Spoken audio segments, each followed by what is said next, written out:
الحمد للہ رب العالمین، الصلاۃ والسلام علی سید الانبیاء والمرسلین وعلی آلہ واصحابہ اجمعین، اما بعد، اعوذ باللہ من الشیطان الرجیم، بسم اللہ الرحمن الرحیم۔ وَيَرْفَعُ إِبْرَاهِيمُ الْقَوَاعِدَ مِنَ الْبَيْتِ وَإِسْمَاعِيلُ رَبَّنَا تَقَبَّلْ مِنَّا إِنَّكَ أَنْتَ السَّمِيعُ الْعَلِيمُ۔ آمنت باللہ صدق اللہ مولانا العظیم۔ قال اللہ تبارک و تعالی جل وعلا فی شان حبیبہ مخبرا و آمرا ان اللہ و ملائکتہ یصلون علی النبی یا ایہا الذین آمنوا صلوا علیہ وسلموا تسلیما۔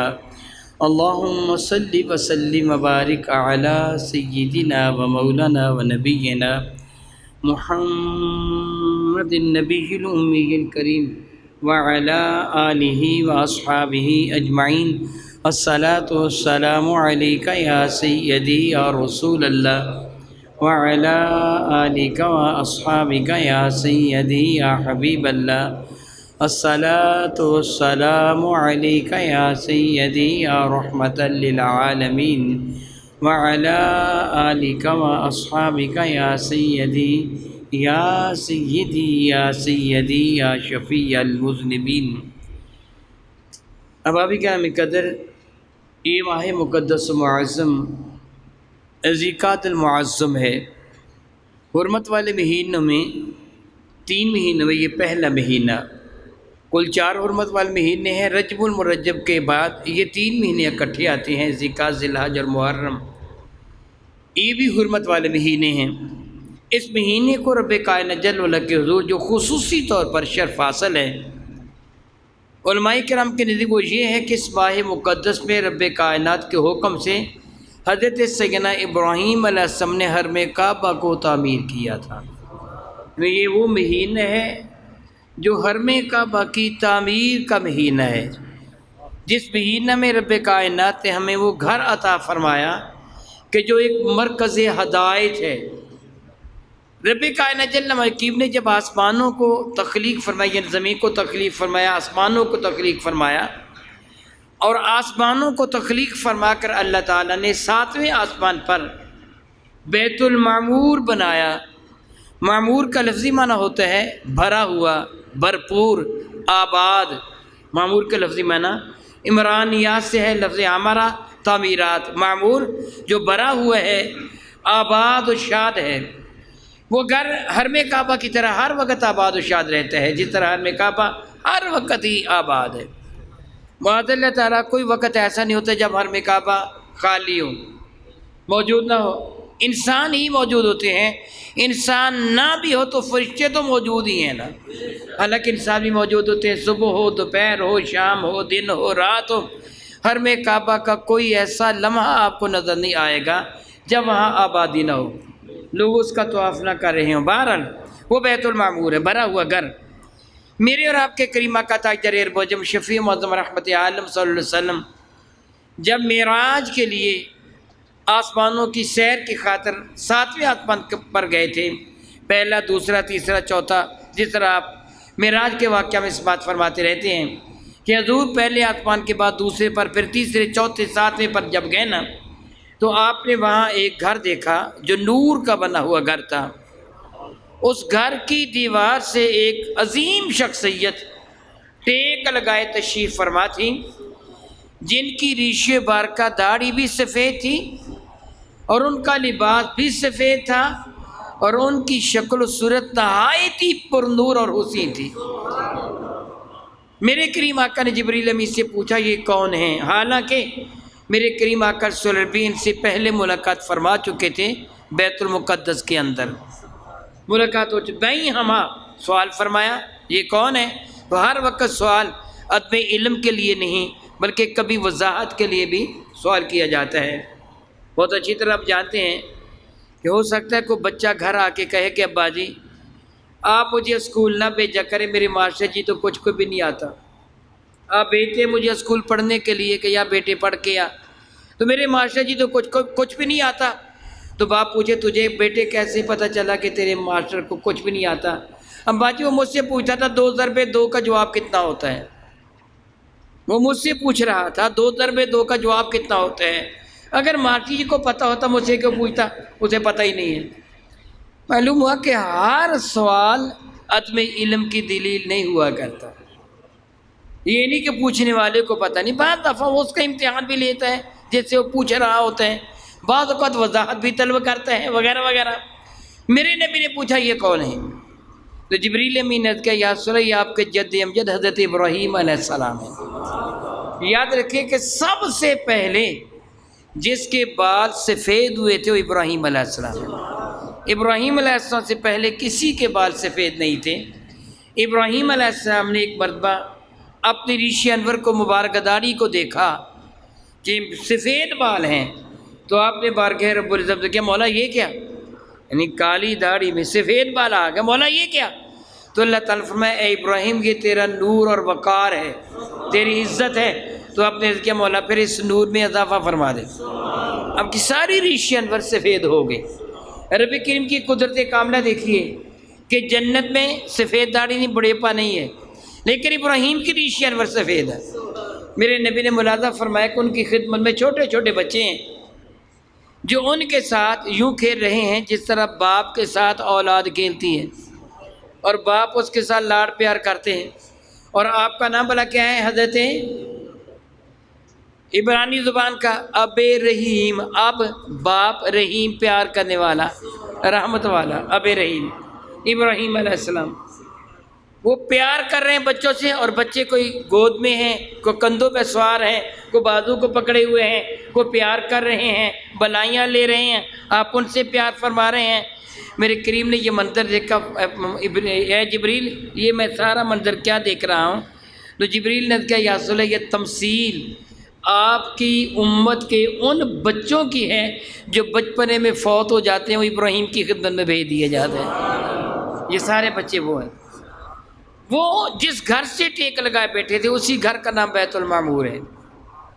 جب رب کائنات نے زمین پر فرشتوں کو بھیجا تو حکم دیا فرشتوں کو زمین پر آنے کا، تو نیت کیا مولا تعالیٰ ہم نے آسمانوں پر بیت المعمور کو دیکھا ہے، تو مولا تعالیٰ ہمیں اجازت دے ہم دنیا میں بھی ایک ایسا گھر بنائیں کہ جس کی جانب رخ کر کے ہم تیری عبادت کریں، جس کا ہم طواف کر کے لذت حاصل کریں۔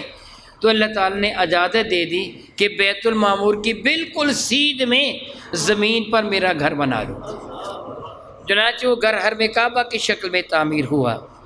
رب کائنات جل وعلا کے حضور ایک قدرت ہے اور ایک اس کی شان ہے، اس کا قانون ہے، سنت ہے، آئین ہے، طریقہ ہے، دونوں میں فرق ہے۔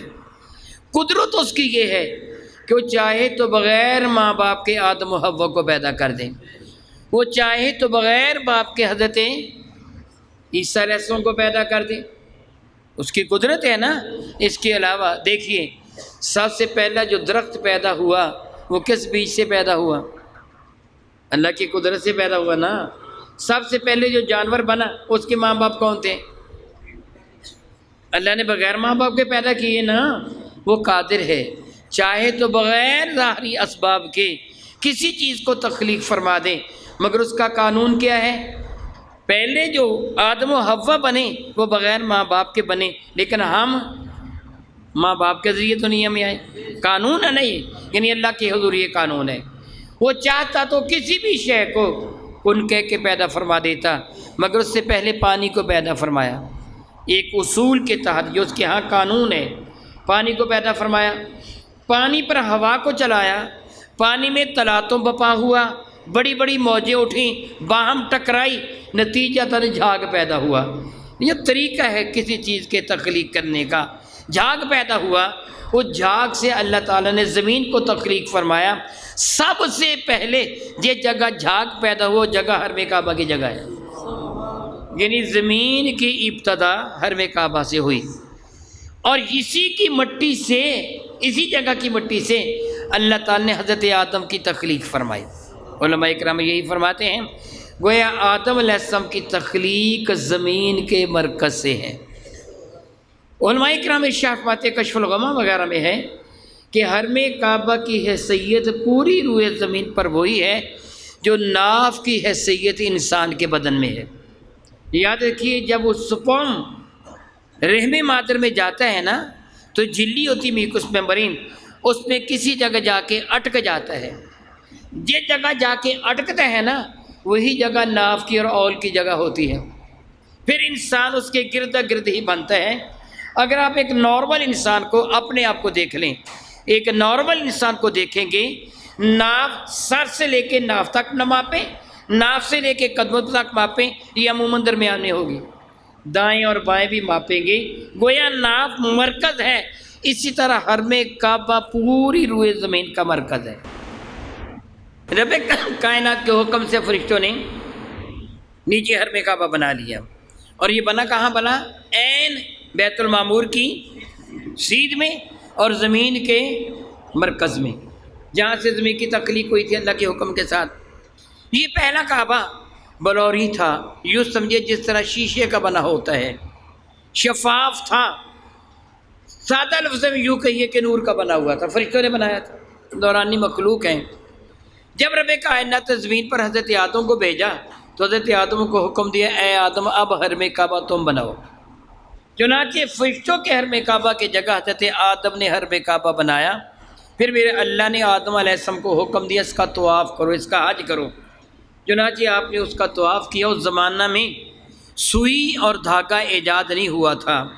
حضرت آدم علیہ السلام کو اللہ تعالیٰ نے 2 چادریں عطا فرمائی تھیں جو ان کو لباس کے طور پر پہنا کرتے تھے۔ ایک چادر تحمد کے طور پر اپنے کمر کے گرد گرد لپیٹ لیتے اور ایک چادر اوپر لے لیتے۔ اس زمانہ میں یہ سوئی اور دھاگا ایجاد ہے، یہ ایجاد کرنے والے حضرت ادریس ہیں۔ حضرت ادریس صلی اللہ علیہ وسلم نے سوئی، دھاگا، کینچی، ترازو، باٹ، یہ سارے کے سارے ایجاد کرنے والے ادریس علیہ السلام ہیں۔ یہ طب جو علاج ہم کرتے ہیں فلاں بیماری کا فلاں علاج، اس کے موجد بھی ادریس علیہ السلام ہیں۔ ان کا صحابی تھا اسکلیپیوس، آپ نے یہ فن طب اس کو سکھا دیا تھا۔ حضرت ادریس سے پہلے جو کہ لباس جو سلا ہوا نہیں پہنا جاتا تھا، 2 چادریں پہنی جاتی تھیں۔ حضرت آدم نے 2 چادریں پہن کر ہی حرم کعبہ کا طواف کیا تھا۔ اللہ تعالیٰ نے ان کی سنت کو قیامت تک باقی رکھا۔ فرمایا کہ حرم کعبہ کا طواف کرتے ہوئے تم عمرہ یا حج کی نیت رکھتے ہو تو میرے آدم کی طرح 2 چادریں پہن کر ہی طواف کرو، اگرچہ تم آج لباس پہنتے ہو۔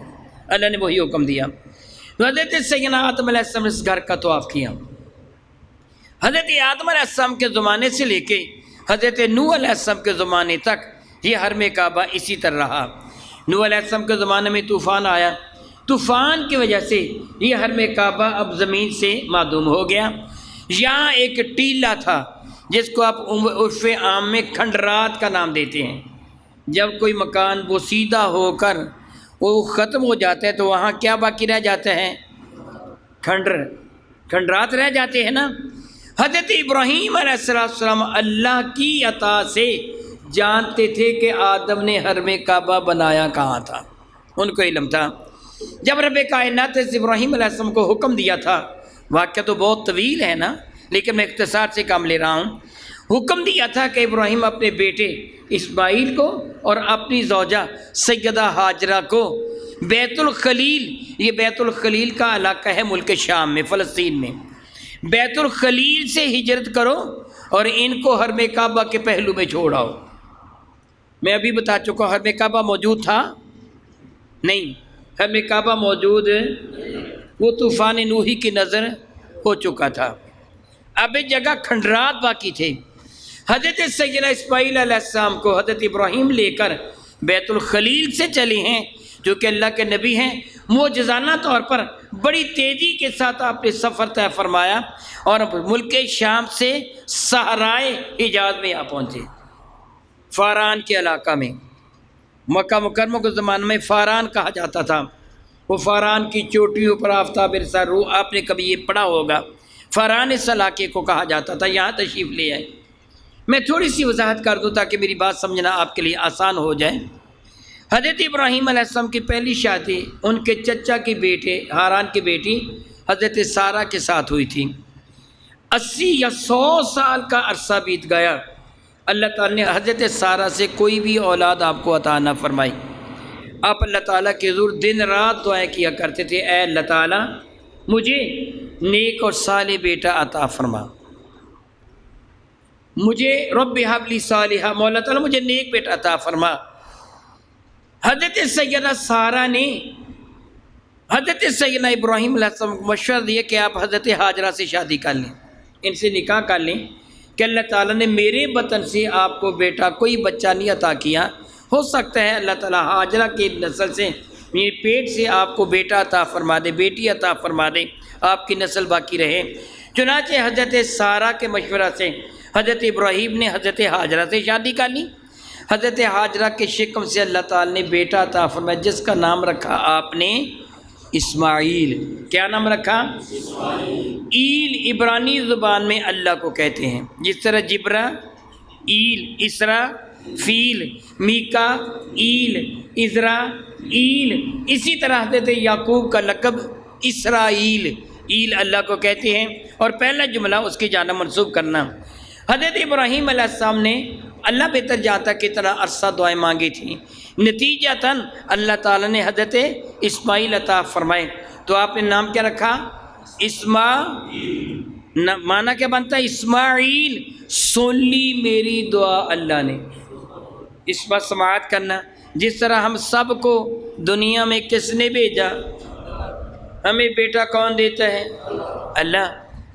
لیکن بعض وہ حضرات جو بڑی دیر کے بعد اللہ ان کو بیٹا دیتا، نام کیا رکھ لیتے ہیں؟ اللہ دیتا رکھتے نا، اللہ ڈوایا، اللہ دیتا ہے نا، دیا تو سب کو اللہ نے ہے، لیکن وہ کہتے ہیں بڑی دعائیں مانگی تھی اللہ نے دیا ہے، اللہ دیتا نام رکھ۔ اسی طرح ابراہیم علیہ السلام نے بیٹے کا نام کیا رکھا؟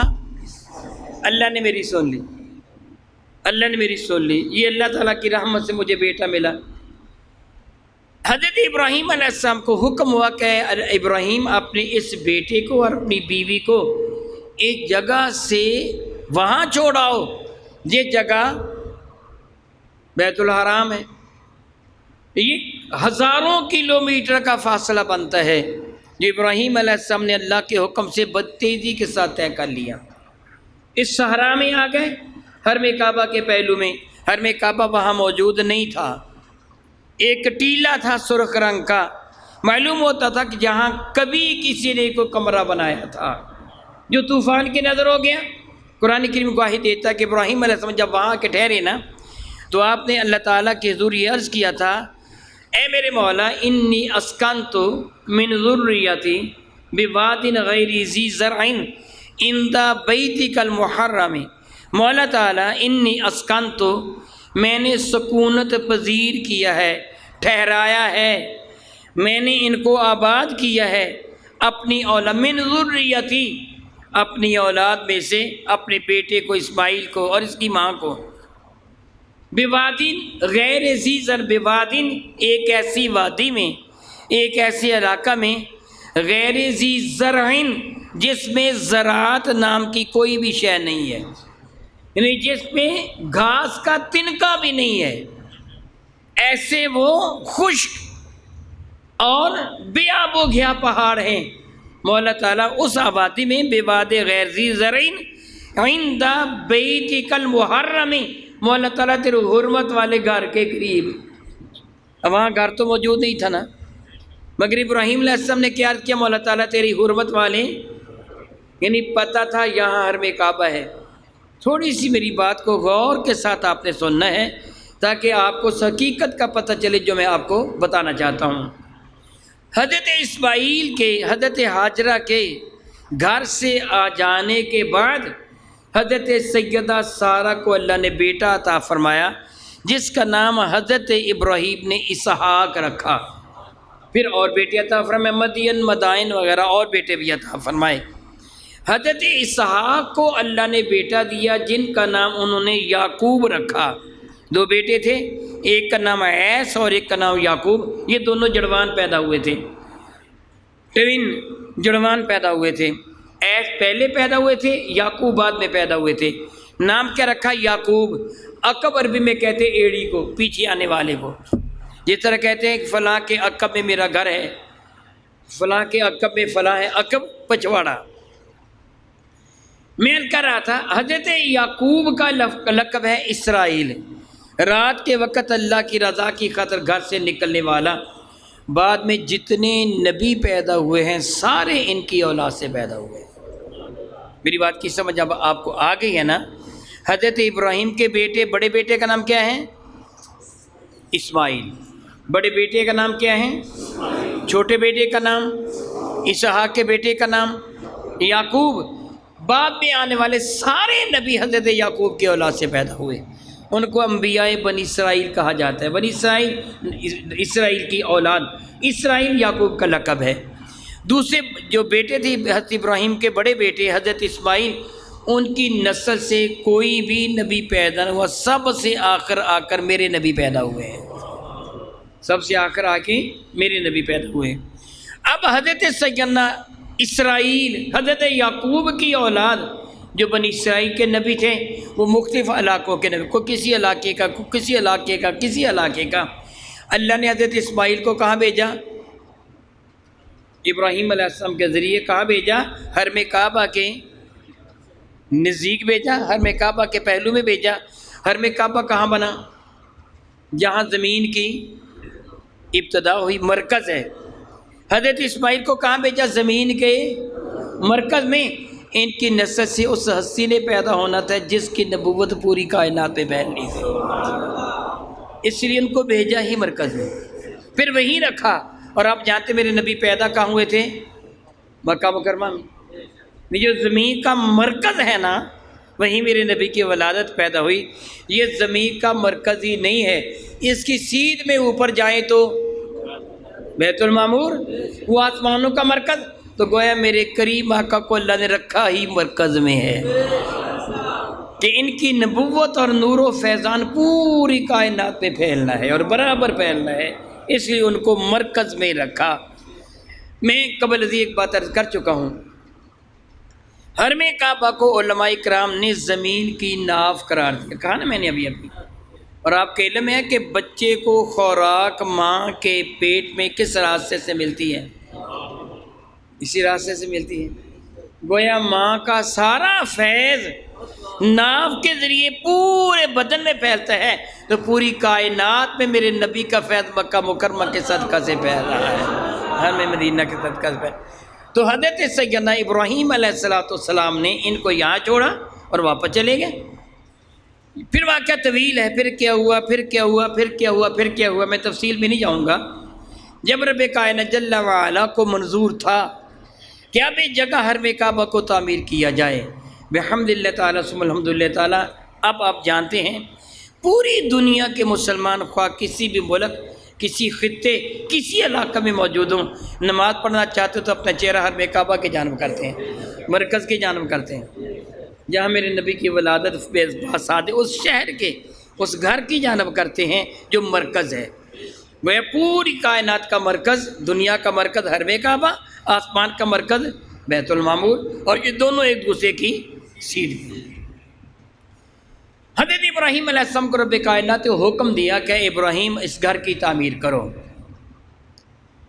جبریل امین کو بھیج دیا حضرت سیدنا ابراہیم علیہ السلام کی خدمت میں، جبریل معاون بن کے آئے۔ ابراہیم علیہ السلام کے مشیر ہیں، آج کل ہم اس کو آرکیٹیکٹ کا نام دیتے ہیں، جو کسی گھر کا نقشہ بناتا ہے نا، یہ دیوار ایسی ہو، یہ دیوار اتنی ہو، اونچی اتنی ہو، چوڑی اتنی ہو، وغیرہ وغیرہ، اس کو آپ کیا کہتے ہیں؟ دراصل وہ مشیر ہوتے ہیں، مشورہ دیتے ہیں نا، یہ دیوار ایسی بناؤ، یہ دیوار ایسی بناؤ۔ تو حرم کعبہ کے آرکیٹیکٹ اور مشیر جبریل امین تھے۔ جبریل امین کو رب نے بھیجا، جبریل جاؤ ابراہیم علیہ السلام کی خدمت میں حاضری دو۔ تو آپ نے پوچھا یہ دیوار کتنی لمبی ہو، یہ دیوار کتنی لمبی ہو، یہ کتنی ہو، یہ کتنی ہو؟ جبریل امین نے نشاندہی عرض کر دی، حضور یہ وہ دیواریں ہیں جو حضرت آدم نے بنائی تھیں، یہ وہ بنیاد ہے، اور یہ وہ بنیاد ہے جس بنیاد پر فرشتوں نے حرم کعبہ بنایا تھا، فرشتوں کی بنیاد پر حضرت آدم نے بنایا تھا۔ جبریل امین نے وہ جگہ نشاندہی کر دی۔ علماء فرماتے کہ پر مار کر مٹی کو اڑا دیا زمین سے، وہ بنیادیں وغیرہ وغیرہ جو بھی طریقہ کار تھا، میرا اللہ جانتا ہے۔ حرم کعبہ کی بنیادیں ظاہر ہو گئیں۔ یہ مشیر مشورہ دینے والے جبریل ہیں، حکم دینے والا رب جلیل ہے، اور بنانے والے حضرت خلیل ہیں، معاون بننے والے حضرت اسماعیل ہیں۔ اب ابراہیم علیہ السلام گھر کی دیواریں بنانے لگے۔ حضرت سیدنا اسماعیل ذبیح اللہ پتھر اٹھا اٹھا کے لاتے تھے۔ تھوڑا سا غور کیجئے، میں دوبارہ دہرا دیتا ہوں۔ حکم دیا اللہ تعالیٰ نے، مشورہ دیا جبریل امین نے۔ انجینئر بنانے والے معمار ہیں اللہ کے برگزیدہ بندے، نبیوں کے باپ حضرت ابراہیم۔ میں نبیوں کے باپ اس لیے کہا نا، دو بیٹے حضرت اسماعیل اور اسحاق سارے نبی ان کی نسل سے پیدا ہوئے، حتیٰ کہ میرے نبی بھی جس طرح آپ قبل عزیز سن چکے ہیں۔ نبیوں کے باپ ابراہیم، اور معاون ہے میرے نبی کے جد امجد اللہ کے برگزیدہ نبی حضرت اسماعیل۔ وہ قبول ہونا چاہیے تھے کہ نہیں؟ پھر وہ گھر قبول ہو جانا چاہیے تھا نا۔ مزید دیکھیے قبولیت کی کتنی بڑی دلیل ہے۔ حضرت ابراہیم علیہ السلام اس گھر کو بناتے بناتے جب دیواروں کو اتنا اونچا کہ گارا نہیں تھا، گارے کے بغیر دیواریں بنا رہے تھے۔ آپ جنوبی پنجاب میں کبھی چلے جائیں تو آپ کو شمالی آپ کو کئی جگہ ملے گا وہ لوگوں کے گھر بنے ہیں پتھروں کے۔ ادھر چلے جائیں یہ کالام وغیرہ میں تو ایک دوسرے پر پتھر ویسے چنے ہوتے ہیں، گارا نہیں لگایا ہوتا۔ ایسی دیواریں آپ کو ملیں گی۔ اس زمانہ میں اسی طرح کی دیواریں بنتی تھی، پرانے زمانہ میں گارے کے بغیر۔ حضرت ابراہیم علیہ السلام دیواریں قبلہ بلند کر رہے ہیں۔ جب اتنی اونچی ہو گئی نا کہ مزید پتھر رکھنا قدرے مشکل تھا، آپ کے قد کے برابر، تو آپ نے اپنے لخت جگر کو حکم دیا، بیٹے کوئی پتھر لے کے آؤ جس کے اوپر کھڑا ہو کر میں مزید پتھر رکھ سکوں۔ حضرت اسماعیل ذبیح اللہ اپنے ابا جان کا حکم مانتے ہوئے سامنے کے پہاڑ جبل ابو قبیس کے پہلو میں پہنچے، تلاش کرنے لگے۔ ایک پتھر اٹھایا، پسند نہ آیا، دوسرا تیسرا، الٹا پلٹا کے دیکھا۔ وہ ایسا پتھر تلاش کر رہے تھے جس کا پیندہ نیچے والا حصہ اتنا صاف ہو کہ وہ زمین پر ٹک سکے، لڑکے نہیں، کہ اوپر کھڑے ہونے والا گر نہ جائے پتھر کے لڑکنے سے۔ صرف نیچے والا پیندہ ہی صحیح نہیں ہونا چاہیے، اس کے اوپر بھی تو کھڑے ہونا ہے نا، یہ پاؤں میں چبھنے والا بھی نہ ہو، اوپر بھی تھوڑا سا صاف ہو، نیچے صاف ہو۔ تلاش کر رہے تھے کہ اللہ تعالیٰ نے جبریل کو بھیج دیا۔ جبریل نے آ کے پوچھا، اسماعیل کیا تلاش کر رہے ہو؟ کیا پوچھا؟ رب نے کس لیے بھیجا تھا؟ بتا کے بھیجا تھا، رب نے جبریل کو بتا کے بھیجا تھا نا کہ حضرت اسماعیل پتھر تلاش کر رہے ہیں۔ ابراہیم نے حکم دیا علیہ السلام، جاؤ جا کے ان کو وہ پتھر دے کے آؤ جو اللہ کو منظور تھا۔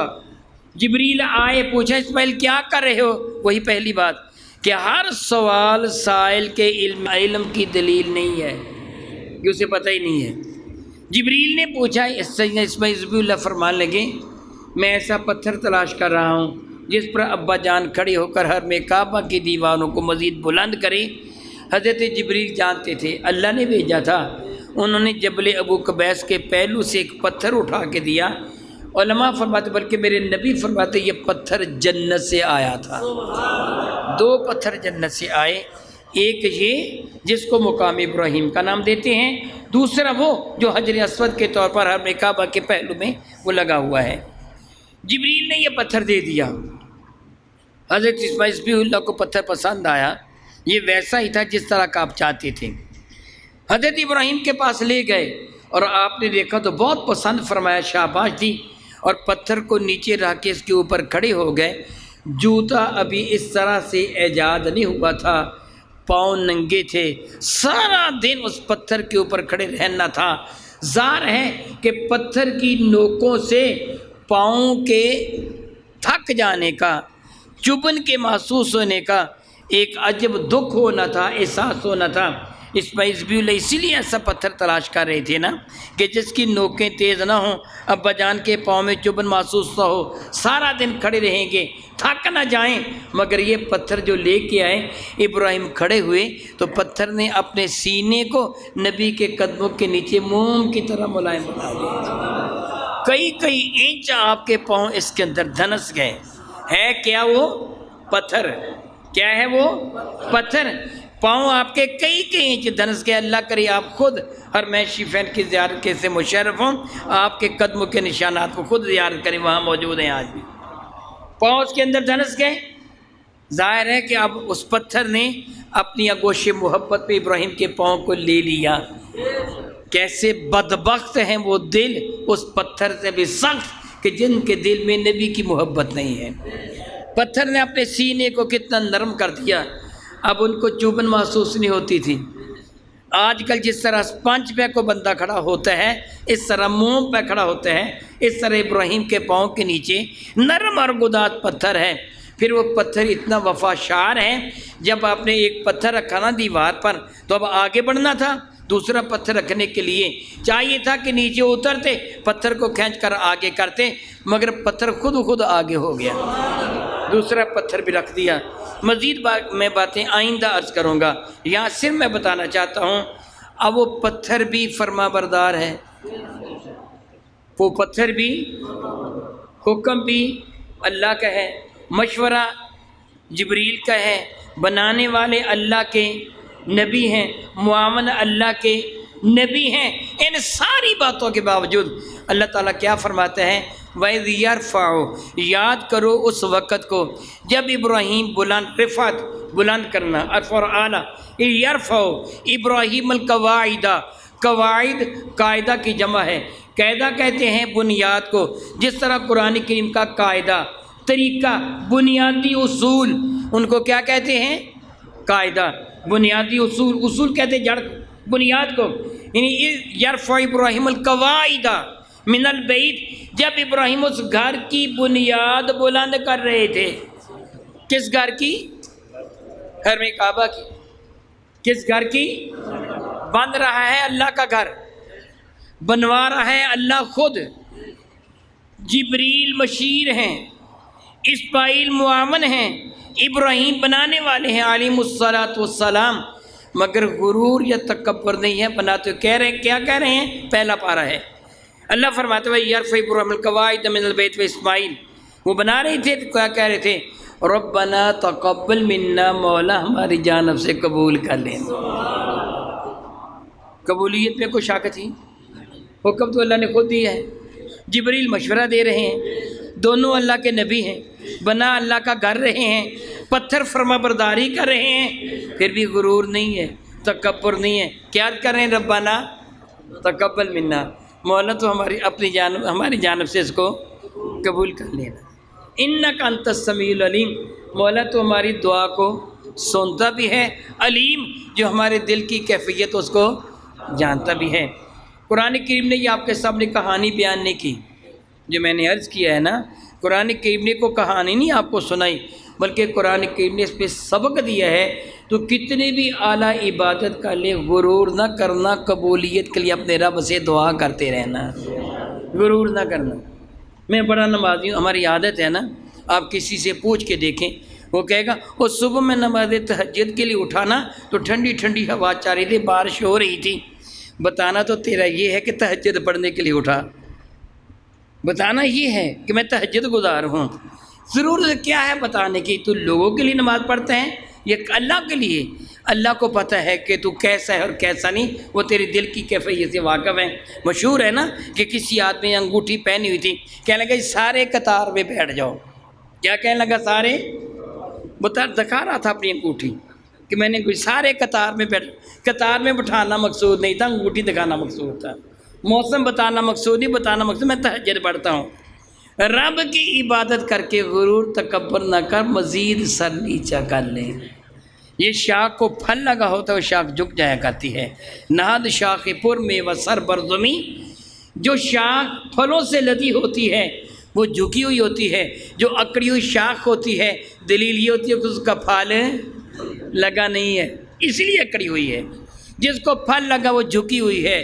جتنی بھی تو عبادت کر لے، نماز پڑھ لے، روزے رکھ لے، حج کر لے، زکوٰۃ دے لے، وعظ و نصیحت کر لیں، قرآن پاک کی حفظ کر لیں، یاد کر لیں، کبھی غرور یا تکبر نہ کرنا میں نے یہ کیا، تو کیا کرنے والا ہے؟ سوچ، جس کا حکم رب نے دیا کام خلیل نے کیا، معاون اسماعیل بنے، مشیر جبریل بنے، وہ ابراہیم عرض کریں ربنا تقبل منا، مولا یہ عمل تو میں نے کر لیا مگر قبول تو فرما لینا، کوتاہی یا غلطی ہوگی تو معاف کر دینا، تو قبول کر لینا میں نے عمل کیا ہے، یہ نہیں کہا یہ دیکھو میں نے عمل کر دکھا، نہیں، ربنا تقبل منا انک انت السمیع العلیم، یقین کتنا کامل ہے، مولا تو سنتا بھی ہے جو میں عرض کر رہا ہوں، میری بات کو آپ سمجھیے، جو میں کہہ رہا ہوں آپ سن رہے ہیں کہ نہیں، جو میرے دل میں ہے آپ وہ بھی جانتے ہیں۔